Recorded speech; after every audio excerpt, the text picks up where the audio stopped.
path tracing, pero vamos a eso. Entonces, inicialmente nos situamos en el mundo de la computación gráfica, específicamente como en rendering, la iluminación global. Y nos situamos con esta ecuación de rendering, que es como una forma de pasar de la física, de la luz y de las reflexiones, de la sombra, todo eso, a el área de la computación gráfica, donde tenemos que la luz que puede tener un punto en el espacio en un tiempo en específico, se puede ver como la luz que emite este punto en sí, y también como la luz que le llega a distintas partes. Entonces se modela como una integral, así bien fea, como de las luces que vienen, y esto es como se ve como en el espacio que está eh, este punto.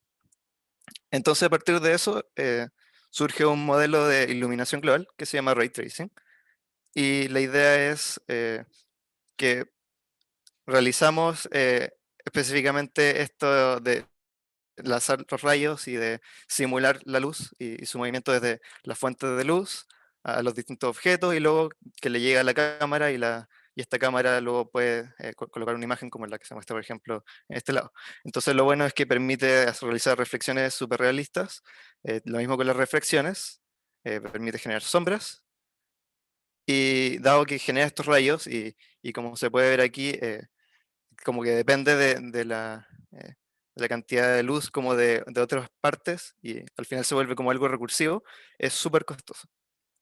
Pero también esto genera que, como son rayos que se tiran dependiendo de cada punto, se puede paralizar súper bien. Y a partir de eso surge un algoritmo específico que se llama Path Tracing. Path Tracing es como la versión aleatorizada, como Monte Carlo de Ray Tracing, en donde se escogen rayos al azar, se escoge una muestra al azar de los rayos que se van a trazar en esta parte de la integral, como que se ve que se hacen todo como un espacio, y lo que se hace es que, bueno, se escoge una muestra de algunos rayos, y luego se hace como un promedio, y de esa manera se calcula como una versión como aproximada de la integral. Y lo bueno es que con esto tenemos ray tracing, dada esta aleatoriedad, no tiene bias, y con esto también soporta una cantidad grande de efectos lumínicos, como ya habíamos visto, reflexión, reflexión, y también hay otros como eh, depth of field, tenemos, creo que también pueden hacer aberración cromática, y así varios otros efectos, todos lumínicos, claramente. Lo que sí es que, claro, se necesita una buena cantidad de rayos como para que esto para que esto se logre bien, y también no puedes setear la cantidad de rebotes, entonces uno puede tenerla muy baja y quizás no va a lograr un buen efecto, pero también se puede colocar grande y eso va a costar más. Y lo mismo con la granularidad, que se da porque si uno escoge una cantidad muy pequeña de rayos, se empieza a notar que no todos los rayos se están trazando. Entonces nosotros nos basamos en el código de un alumno del semestre anterior, Sebastián Alfaro, si no me equivoco, que estaba hecho en C++17, tenía OpenGL usando como Freeloot, y también usaba código GPU con OpenCL. Y también usaba Boost con el módulo thread como para hacer sincronización entre OpenGL y OpenCL para cuando se escribía y cuando no, y todo eso. Entonces nosotros a partir de eso nos planteamos eh, que teníamos que entender el código, mejorarlo, hacer que funcionara, porque inicialmente no nos funcionaba. Eh, Le agregamos CMake para que pudiera, porque inicialmente solo compilaba en Linux, ahora funciona en Windows al menos. Y la idea era, claro, mejorar el código porque estaba también muy tenía muchas cosas de un código anterior, de otra persona, y estaba lleno de código de C. Tenía printf, scanf y otras funciones en C que básicamente no arrojaban muchos warnings, cosas de ese estilo. Entonces la idea era generar un mejor código y hacer profiling, ver cómo funcionaba con la GPU, cómo se entender mejor la granularidad. Por ejemplo, si pueden ver en esta imagen, quizá no se ve muy bien por eh, todo lo que sea compartir pantalla, pero aquí en la sombra se puede notar harto que hay como puntitos de luz y otros puntitos que no tienen luz. Y eso pasa porque si uno coloca una baja cantidad de rayos, entonces no funciona de buena manera y se da este efecto de granularidad. Eh, bueno, ahora les voy a hacer una pequeña demo del programa en sí. Quizá debería compartir la pantalla completa. Ya. Creo que ahí se ve. Se debería ver Visual Studio. ¿Sí? Sí, se ve bien. Ya. Entonces, bueno, uno a ver hace correr el programa. No, se está compilando, ¿no? Y una vez que termine de compilar, bueno, nos pide decir eh, el tamaño de la imagen, por ejemplo, 512 por 512, y nos da una cantidad de escenas. Por ejemplo, podemos tomar la caja de kernel, no sé, con cosas reflectivas, y bueno, ahora voy a usar la GPU dedicada, y aquí tenemos la imagen. Entonces, no sé, no alcanzaron a ver, pero en un inicio estaba mucho más granuloso todo, y de hecho cuando yo me mueva, se ve como que al inicio hay muchas partes en blanco y que no logra completamente mostrar, y a medida que pasa el tiempo se va completando la imagen y se van terminando de hacer los rayos restantes. Esto es un poco la idea del programa. Bueno, y volviendo a la presentación, debería verse ahora.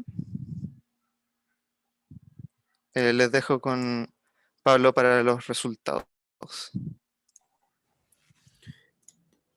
¿Puedo compartir pantalla? Sí, dale. Ya, a ver. Voy a confirmar que esté todo ok.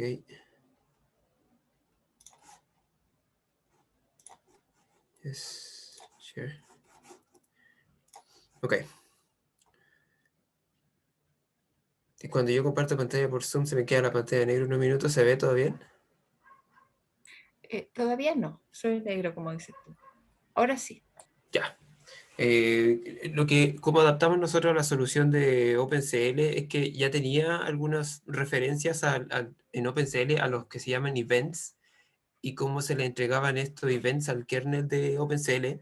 Entonces, yo había investigado esta parte y me encontré con que estaba casi todo la infraestructura para tomar estos events y poder calcular la ejecución del kernel.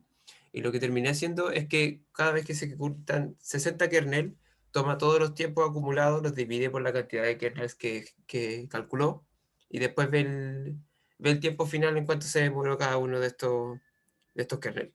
En esta parte podemos ver cómo es la resolución. Tenemos aquí los píxeles, eso de 200 por 200, 400 por 200 hasta 2000 hasta 1000 por 1000.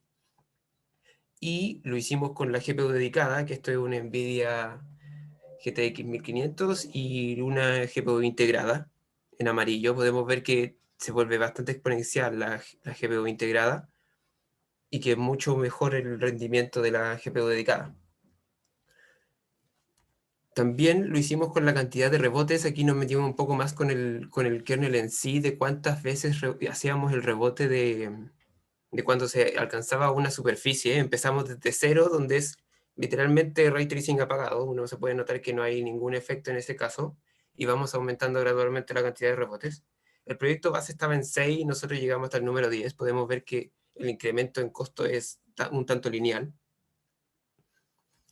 Y también graficamos los resultados de las primeras ejecuciones del kernel. Aquí es un poco distinto porque hay algo que yo noté y es que cada vez que uno, por ejemplo, mueve la cámara, se vuelve a cargar la escena con un tiempo un costo mucho mayor, o bueno, no es tan mayor, pero es el doble mayor, las primeras ejecuciones del kernel. Y eso voy a hablar un poco más de eso en las conclusiones, pero aquí podemos ver de que son los primeros 40 o 60 kernels que empiezan con problemas al principio, que es cuando uno ve todos los píxeles negros, ¿no es cierto? Y también lo hice en GPU integrada, que eso está limitado más que nada por la integración, entonces es un poco más normal, tiene un tiempo más promedio. Como conclusiones de esto,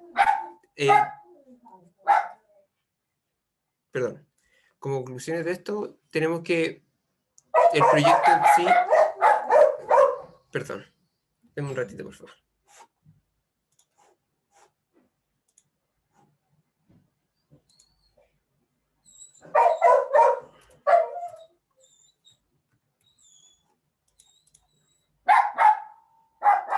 Ya, como iba diciendo, como está el proyecto hasta ahora, solamente tenemos acceso a estas imágenes de esferas y lo que sería mejorable para el próximo, y nosotros lo planteamos en un momento cuando estábamos haciendo la presentación de de qué es lo que íbamos a hacer para este proyecto, es que necesitamos ya tener ray tracing en otros tipos de inputs.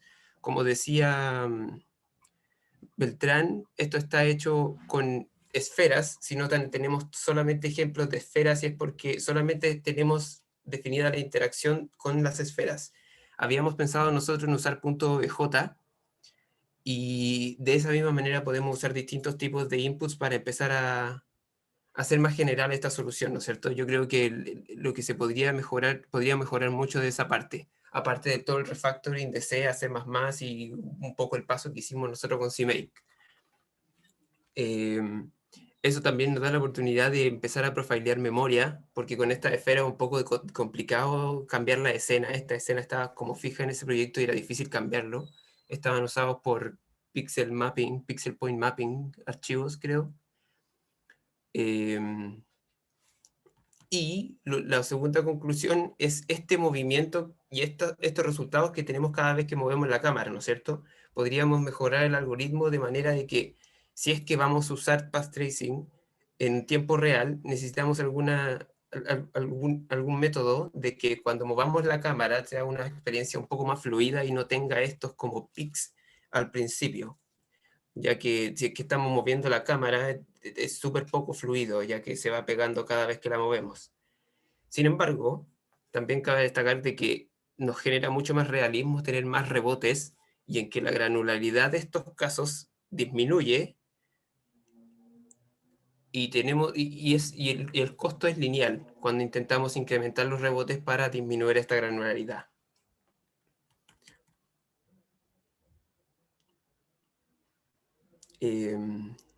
Eso. No sé si hay alguna pregunta o algo.